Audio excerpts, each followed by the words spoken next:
Olá, turminha! Muito bem-vindos e bem-vindas! Se você está vendo esse vídeo aqui agora nesta gravação, significa que algo nos separou no espaço e no tempo e a gente não pôde ter essa aula junto, socorro! Né? Eu espero que mesmo assim vocês consigam assistir essa aula até o fim, é uma aula super importante. A gente que veio daquele debate, daquele documentário esquisito, né, que vocês foram obrigados a assistir, né? Como que é o nome mesmo? Um pouco mais, um pouco menos. Nós estamos aqui novamente para debater coisas que aparecem ali naquele curta. Vocês não assistiram à toa, vocês assistiram por motivos. E a gente vai tentar trazer alguns elementos daquele debate, do que o documentário traz pra gente, daquele curtinha, meio chatinho, com aquela musiquinha meio esquisita. A gente vai trazer um pouquinho dele nesta aula.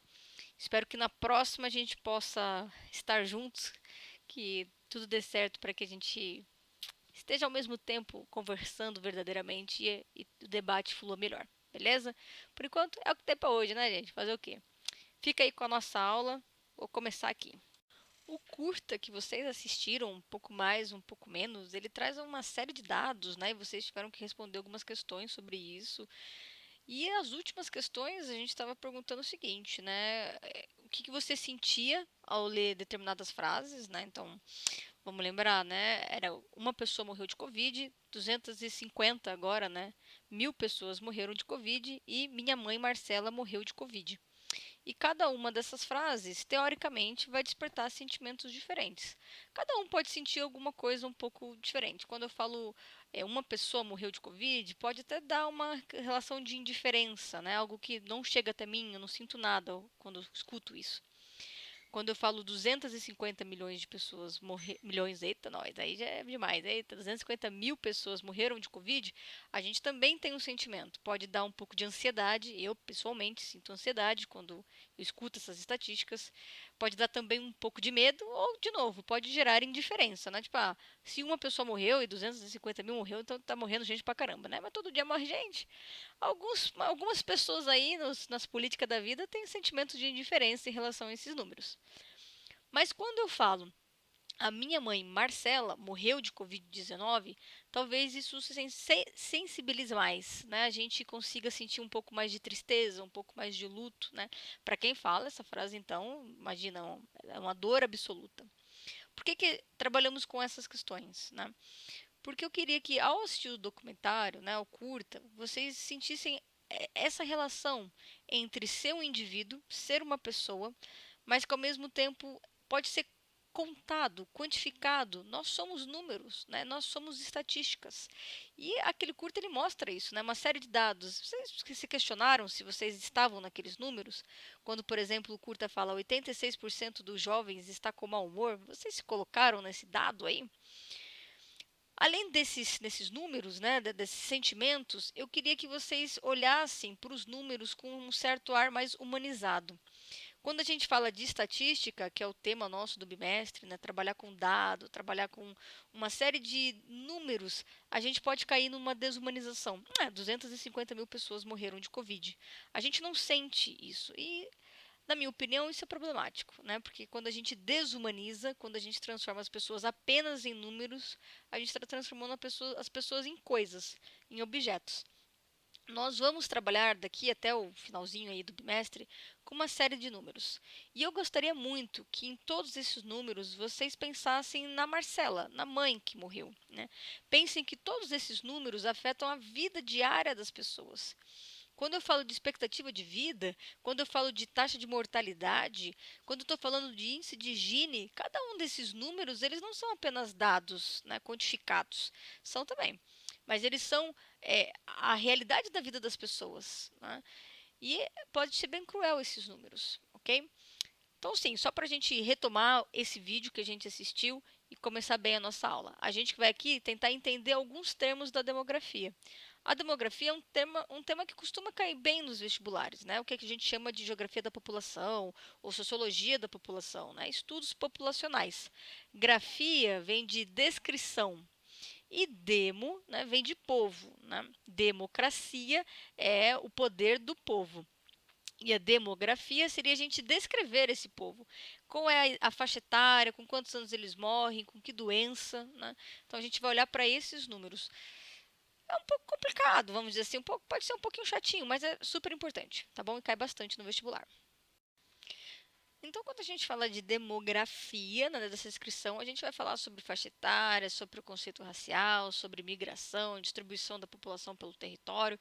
A gente vai tentar olhar um pouquinho um cenário mais global, né, e depois também olhar um pouquinho para o cenário brasileiro, tá bom? Demografia, então, está relacionado com essa coisa do povo, da população, né? E o que, que é a população? Né? Conjunto de seres humanos. E aqui, de novo, a gente está falando que a população é passível de ser contada. A população pode se tornar um número.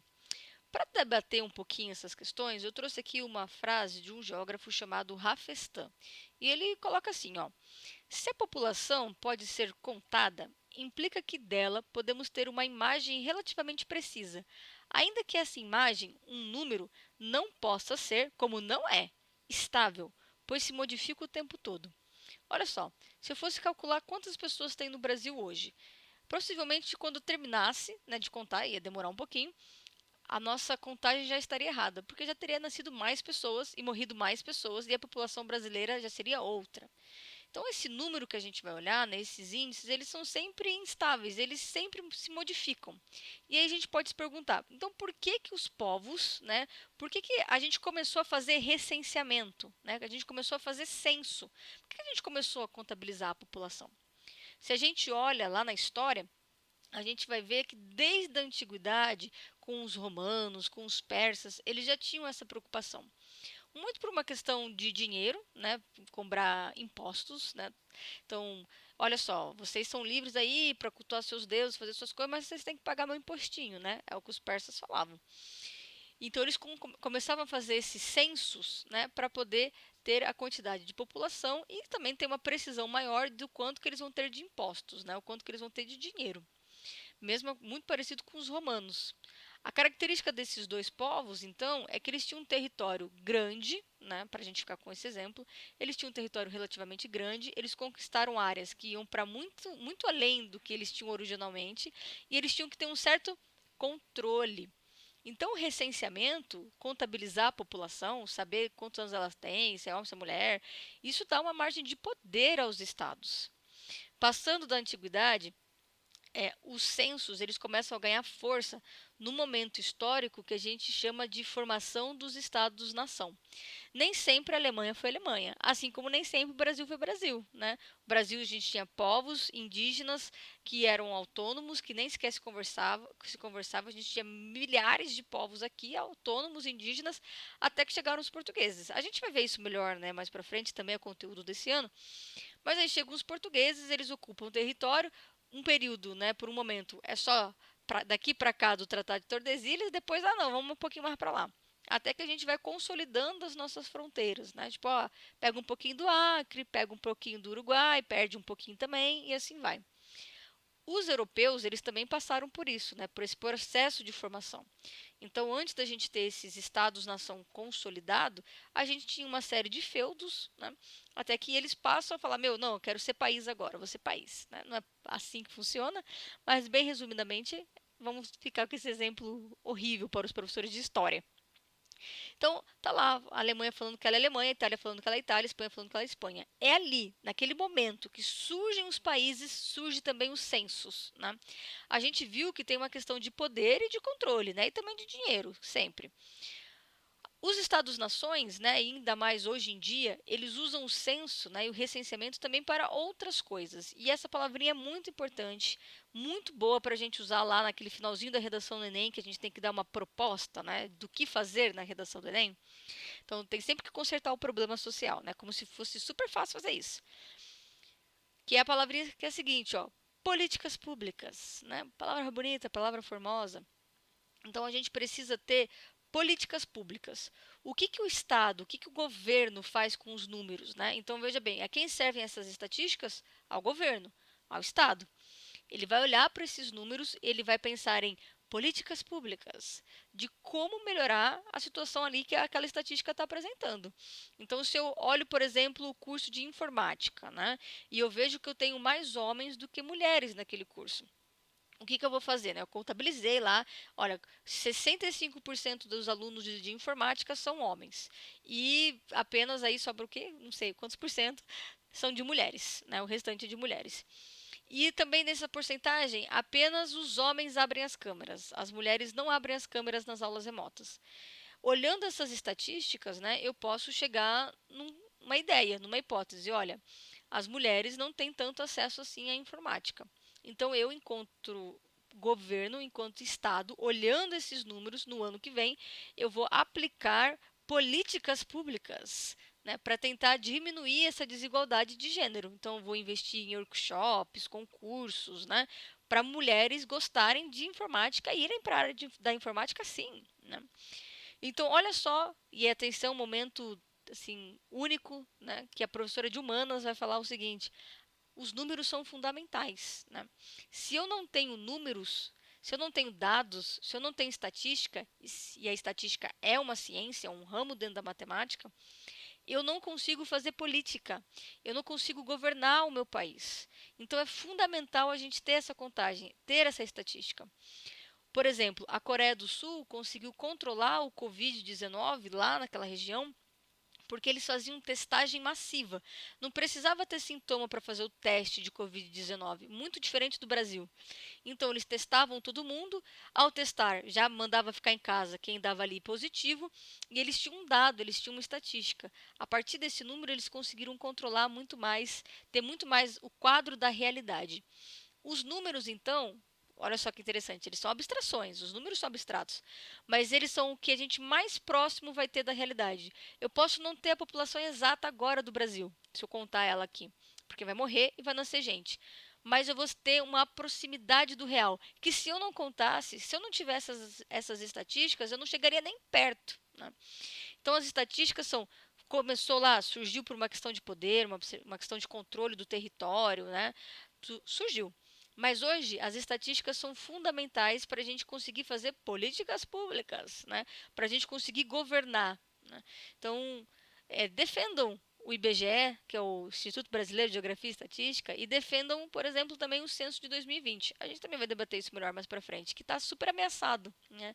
Porque o governo está dizendo que não tem dinheiro, né, para fazer o censo. É caro fazer censo, não é barato você botar pessoas para fazer continha por aí perguntando: "Ei, você se identifica com branco, pardo, negro?". É difícil fazer censo, né? É uma questão cara.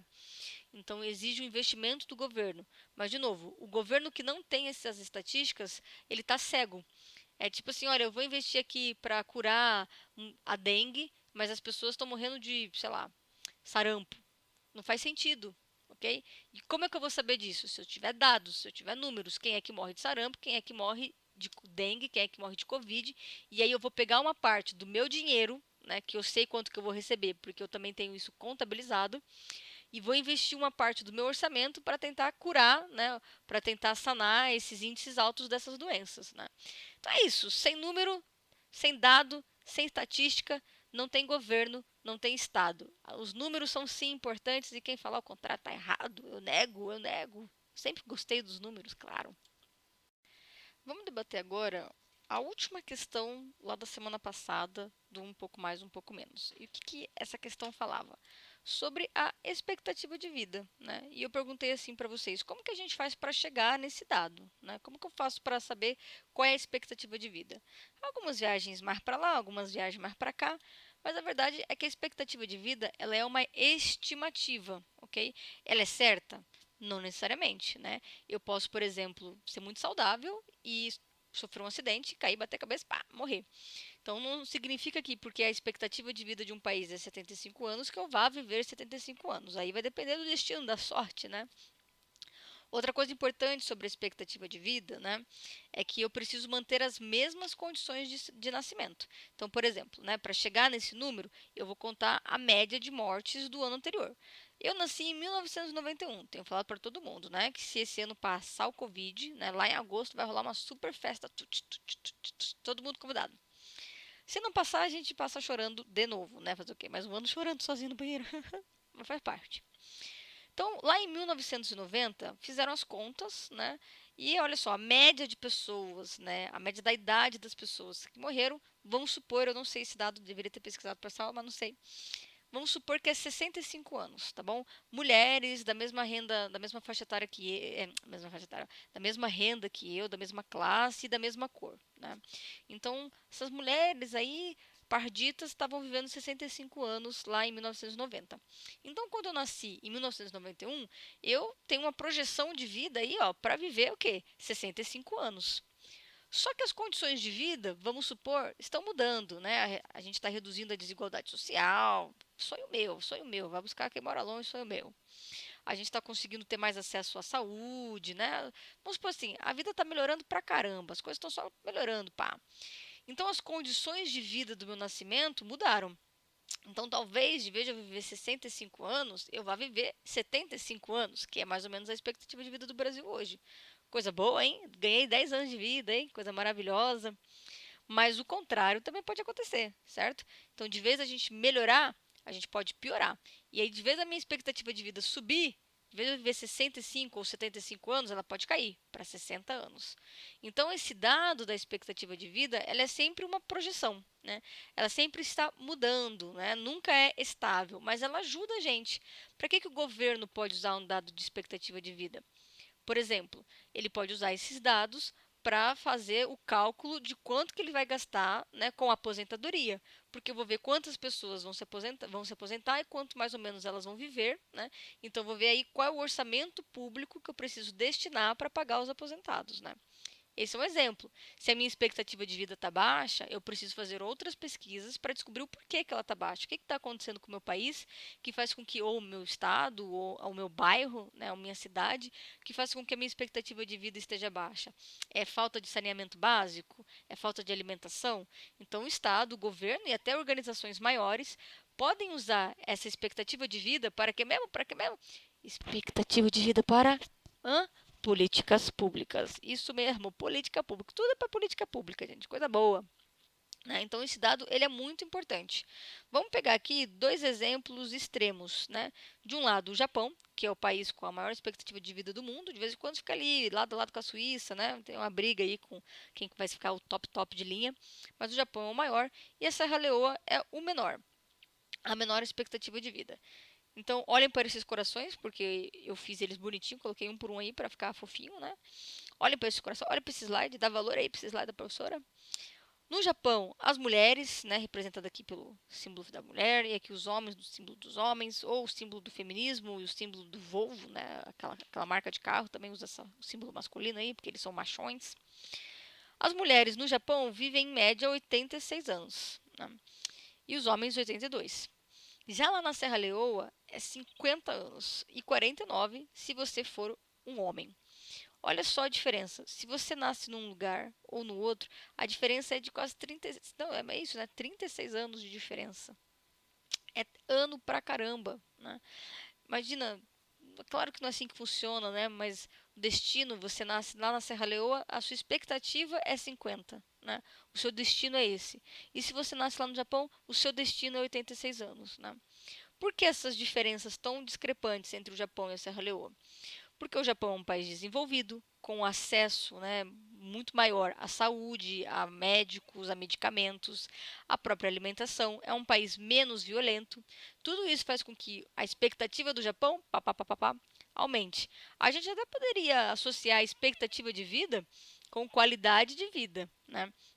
E aí a gente talvez depois pudesse falar o quê? De IDH, né? Índice de Desenvolvimento Humano. Eita, não é sono, gente, é sono. Índice de Desenvolvimento Humano, né? Que também são dados que vão mostrar essa qualidade de vida de um lugar ou de outro. Vamos pensar aqui agora nos debates importantes aí pra gente, né? O primeiro, o que faz a expectativa de vida, né? O que fez ela aumentar ao longo dos anos? Se a gente pensar aí, há uns 100 anos atrás, a gente vivia numa faixa de 40 anos, se você fosse branco europeu, tá bom? Nem queria ver como é que era a vida aqui dos nós, pobres brasileiros, né? E o que mudou, né? O que fez com que a gente tivesse um aumento tão grande aí da expectativa de vida? As vacinas, tá bom, gente? As vacinas foram a maior revolução. E essa aula de humanas para falar bem das ciências da natureza, hein? Coisa absurda.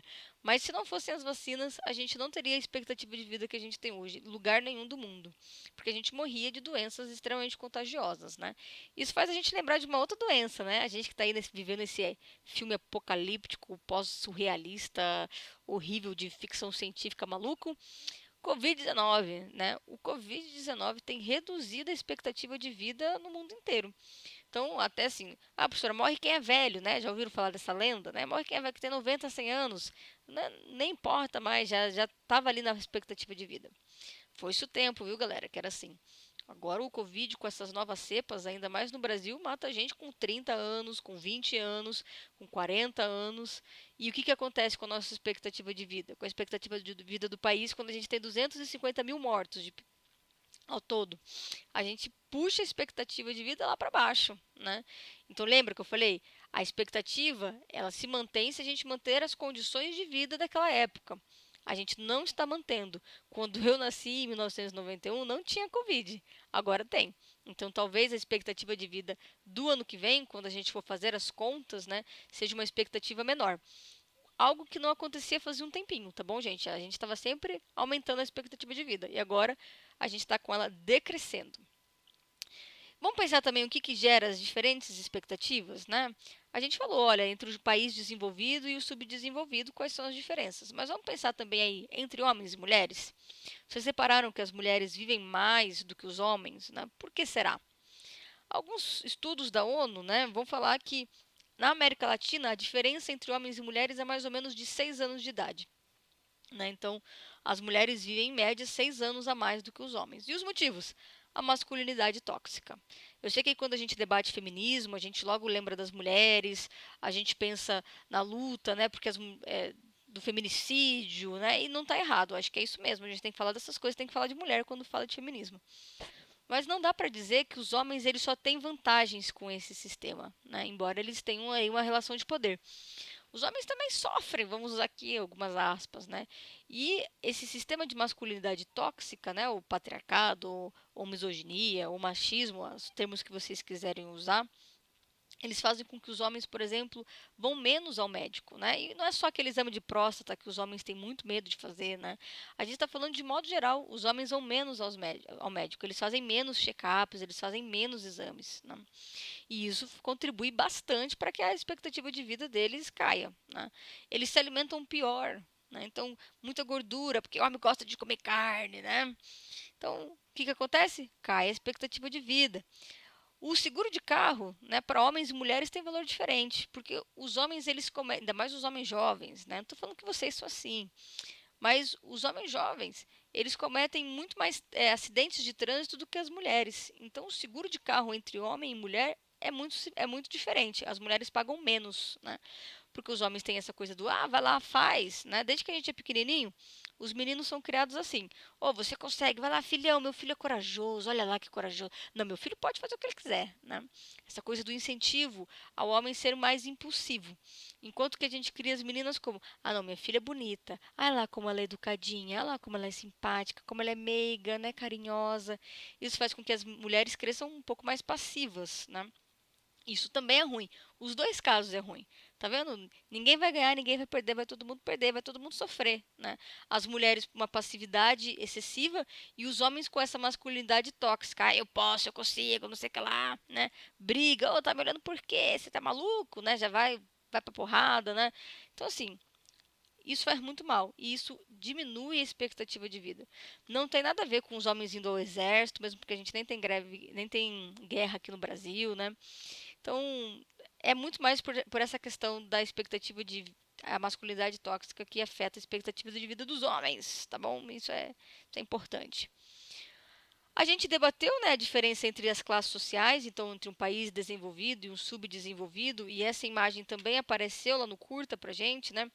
Então, a expectativa de vida ali na favela, né, na comunidade, 64 anos. E a expectativa de vida ali nos prédios, no luxo, né, 76,5 anos. Né? Então, é discrepante. E não é só de classe social. Aqui a gente está falando de uma outra coisa.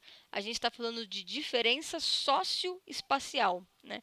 Essa desigualdade de classe, de dinheiro, de acesso à grana, ela se manifesta no espaço. Uma área vai ter esses prédios enormes, luxuosos, e outra área vai ser essas casas mais pobres, né? Então, o espaço marca a desigualdade social muito fortemente. O espaço entre o Japão e a Serra Leoa, né? Então, isso também afeta muito a expectativa de vida. E, por fim, claro, a gente poderia ir falar, não teria como não falar, né? Entre raça e etnia no Brasil, né? Em outros lugares também, Mas no Brasil é muito marcado, né? A gente que vive aí o mito da democracia racial, isso cai por terra quando a gente olha os dados e as estatísticas. Olha aqui, a diferença de expectativa de vida da pessoa negra no Rio de Janeiro chega a 22 anos, dependendo do município, né? Então, um branco e uma pessoa negra tem uma diferença de 22 anos. O branco vai viver 22 anos a mais do que uma pessoa negra. É muita desigualdade. Então, olha só que louco, né, que a gente está falando aqui. Através dos dados, a gente viu que há desigualdades, né, que há diferenças. Os dados eles mostram essa realidade. Se alguém falar assim, não existe racismo no Brasil, aí você pode perguntar para a pessoa, meu, se não existe racismo no Brasil, por que os brancos vivem em média 22 anos a mais do que os negros? Os negros são suicidas agora? Né? Não é. É porque a gente tem uma violência de Estado, a gente sabe como que a pessoa negra está tratada pelo policial lá no Rio de Janeiro, e isso tudo vai afetar a expectativa de vida. Ok? Então, tem vários os fatores que vão fazer com que a expectativa se diferencie de uma região para outra, né? Aqui eu peguei os três principais. Olha só que louco, né? É importante falar disso aqui também. Vocês sabem que o Brasil, ele viveu 300 anos de escravidão. O Brasil tem 500. 300 foram de escravidão. Nós somos o último país ocidental a libertar as pessoas escravizadas. Eu gosto muito mais de usar o termo pessoas escravizadas do que escravos. Porque escravos parece que é uma condição inata da pessoa. A pessoa nasceu escrava. E ninguém nasce escravo. Elas são tornadas escravas, geralmente por outras pessoas, né? Então, os brancos que escravizaram as pessoas negras. Quando eu falo pessoas escravizadas, mostra essa condição de temporalidade, ok? É uma condição ali daquele momento. E ela foi tornada dessa forma. Então, por uma questão política, pessoas escravizadas. Então, a gente foi o último país ocidental a libertar as pessoas escravizadas. Ali, né, aquele cenário, aquela ceninha toda, aquele teatro com a Princesa Isabel, não sei o que lá, bonitinho. Antes da gente ter a libertação das pessoas escravizadas, a gente teve uma série de leis, né? Vocês devem lembrar disso da aula de história, que os escravocratas eles começaram a lançar porque tinha uma pressão externa muito forte para que libertassem as pessoas escravizadas, né? A Inglaterra estava ali se industrializando, queria mercado consumidor, tinha uma pressão, os movimentos sociais estavam ali, tem que libertar, né? Direitos humanos, né? Isso está errado, somos contra isso daí. Então tinha uma pressão para ter essa libertação das pessoas escravizadas. Só que os escravocratas, os caras, meu, não sei, não vou fazer isso direto não. O que eles fizeram? Uma série de leis. A lei do ventre livre, né? E uma das leis que eles promulgaram foi a lei do sexagenário. Né? Então, a pessoa escravizada que completava 60 anos, pronto, estava livre. Mas, gente, quem é que chegava aos 60 anos, né, sendo escravizado, maltratado, sem se alimentar direito, com condições precárias? Ninguém. Né? Na prática, a lei do sexagenário era uma farsa, era uma mentira. Eles se aproveitaram, né, enfim, do que eles podiam fazer ali, do poder que eles tinham, para lançar uma farsa. Se na época a gente tivesse acesso aos dados, né, tudo bem que nem precisava. Eles sempre souberam que aquela lei era só para inglês ver, literalmente. A gente podia questionar esse tipo de lei. Meu, você tá maluco? Como assim? Ninguém chega aos 60. Então, de novo, a importância dos dados, tá? E dos números. Beleza? Tranquilos até aqui? Bem, pessoal, eu vou parar por aqui, tá bom? Depois a gente continua. Na semana que vem, a ideia é que a gente debata os índices. Em algumas turmas eu consegui trabalhar mais, alguns conteúdos, em algumas turmas menos, né?